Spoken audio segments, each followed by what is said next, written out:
भगवद गीता अध्याय 17 का महत्व्य प्रारंभ।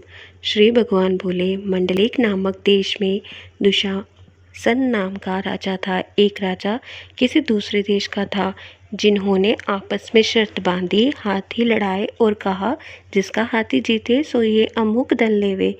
तब दूसरे राजा का हाथी जीता, दुशासन का हाथी हारा। कुछ दिन पीछे हाथी मर गया तो बड़ी चिंता हुई। एक दिन गया, दूसरे हाथी मरा, तीसरे लोगों में हंसी हुई, इसे निंदा हुई। इसी चिंता से राजा मर गया।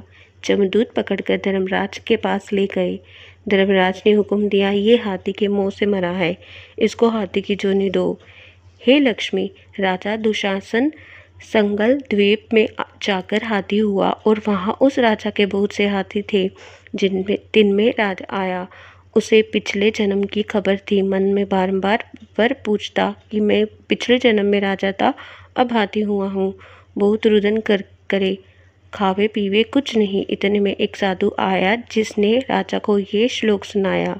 राजा बड़ा प्रसन्न हुआ और बोला, हे संत जी, कुछ मांगो। उसने कहा, मेरे पास सब कुछ है, एक हाथी नहीं है। राजा ने सुनकर वही हाथी दिया। ब्राह्मण अपने घर ले आया, दाना रावत दिया, वह खावे नहीं, पानी भी नहीं पिया। रुदन करे, मन में सोचा कोई ऐसा होवे जो मुझे इस योनि से छुड़ावे। उस साधु ने महावत को बुलाया, पूछा कि इस हाथी को क्या दुख है। खाता पीता कुछ नहीं। महावत ने देखकर कहा, इसको कुछ रोग नहीं है। तब साधु ने राजा से कहा, हाथी खाता पीता कुछ नहीं, खड़ा रुदन करता है। ये सुनकर राजा आप देखने को आया। राजा ने बड़े बड़े वेद बुलाए और महावत बुलवाए, सबको हाथी दिखलाया। उन्होंने देखकर कहा, राजा जी, इसको कोई मानसिक दुख है, देह का कोई दुख नहीं। तब राजा ने कहा, हाथी तू ही बोल, तुझे क्या दुख है।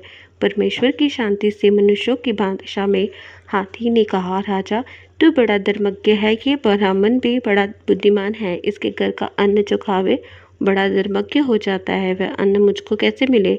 तब साधु ने कहा, हे राजा, अपना हाथी फेर ले। राजा ने कहा, दान दिया मैं नहीं फेरता, ये हाथी मरे या जिगे। तब हाथी ने कहा, हे संत जी, तुम मत कल्प, तेरे घर में कोई गीता जी के पोथी हो तो मुझे 17वें अध्याय का पाठ सुनाओ। तब उस साधु ने ऐसा ही किया। हे लक्ष्मी जी, 17वें अध्याय सुनते ही तत्काल हाथी की देह छूटी और देव देवी पाकर विकुंड को गया।